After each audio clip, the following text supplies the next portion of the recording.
are some of the symbols of Memorial Day? Think of poppies and flags and those beautiful white uniform stones in those rolling hills on cemeteries with a flag in every place, and fireworks sometimes, bagpipes playing Amazing Grace, a flyover by military airplanes, speeches in parks. All these reminds us of Memorial Day, because Memorial Day is what it says it is.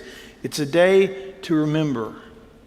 Our scripture this morning is a place where the Apostle Paul is remembering. It comes from 2 Timothy 1, verses 3 through 5. Paul writes, "I thank God, whom I serve as my forefathers did, with a clear conscience, as night and day I constantly remember you in my prayers. Recalling your tears, I long to see you so that I may be filled with joy. I have been reminded of your sincere faith, which first lived in your grandmother Lois and in your mother Eunice, and I am persuaded now lives in you also." Surprised to see an empty seat at the Super Bowl stadium, a guy around that empty seat, they were wondering what's going on there, and they saw a lady sitting next to the empty place, and they asked her about why the empty seat, and she said, "It's my husband's seat, but he died." "I'm very sorry," said the man, "but surely somebody from your family or a friend wouldn't have jumped at the chance to have had his reserved seat." "Beats me," she said. "They all insisted on going to the funeral." Well, the point I want to make today in this Memorial Day is that people are more important than all the things that we have around our lives. Sophia Loren was robbed. Her jewelry was taken, and she went and complained to Vittorio De Sica, I think that's his name, about the problem, and she was brokenhearted. "Listen to me, Sophia," he said. "I am much older than you, and if there's one great truth I've learned in my life, it's this: never cry over anything that can't cry over you." People are eternal beings. We are created in the image of God.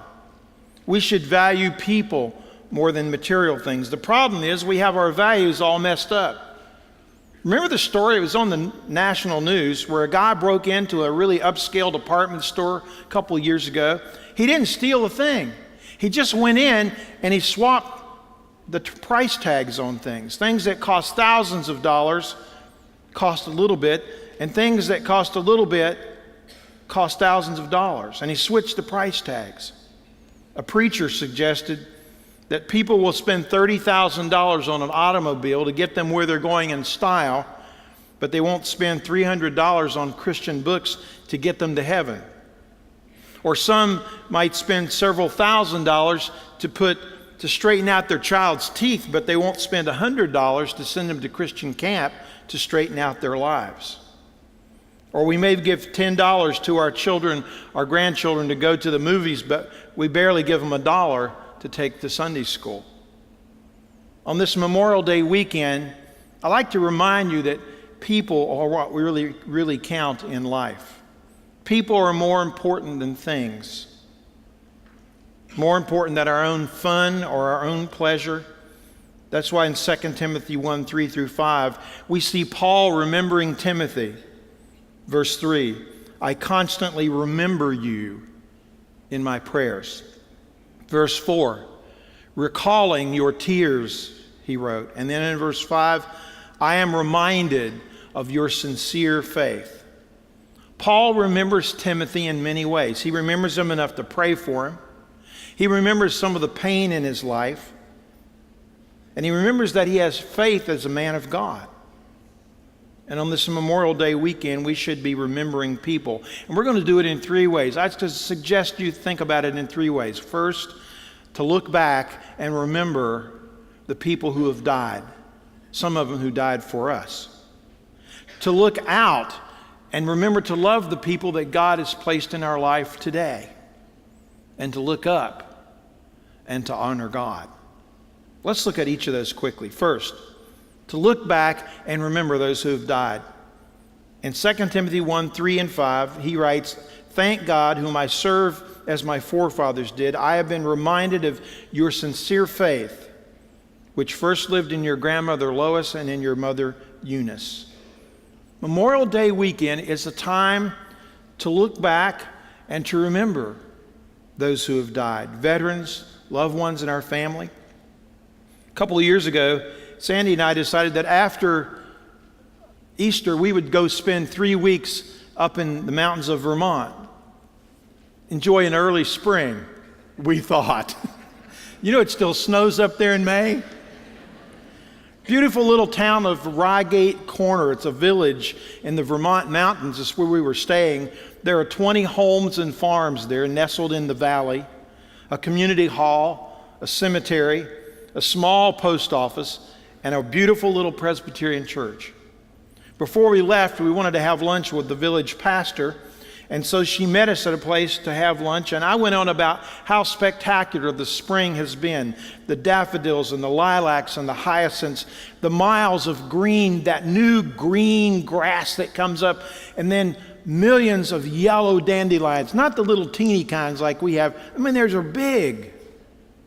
Catherine agreed it was beautiful and explained that after the spring thaw in Vermont, it's also a time to bury those who have died over the winter.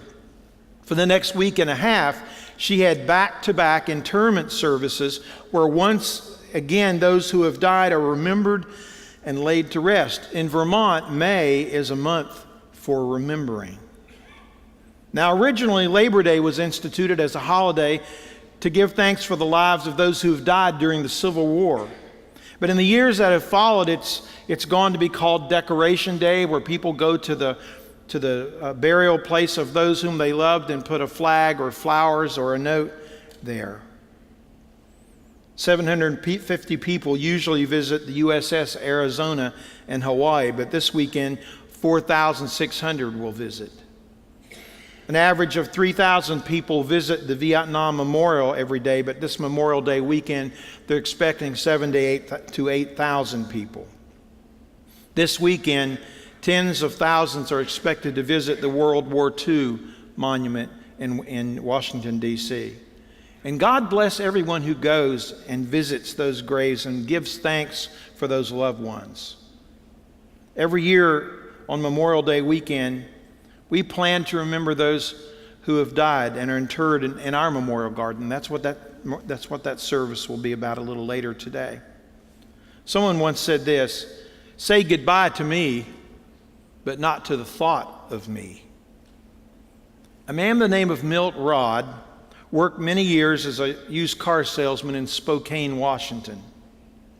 He said that he was very active in his local church, particularly spent a lot of time with youth who are in trouble with the law.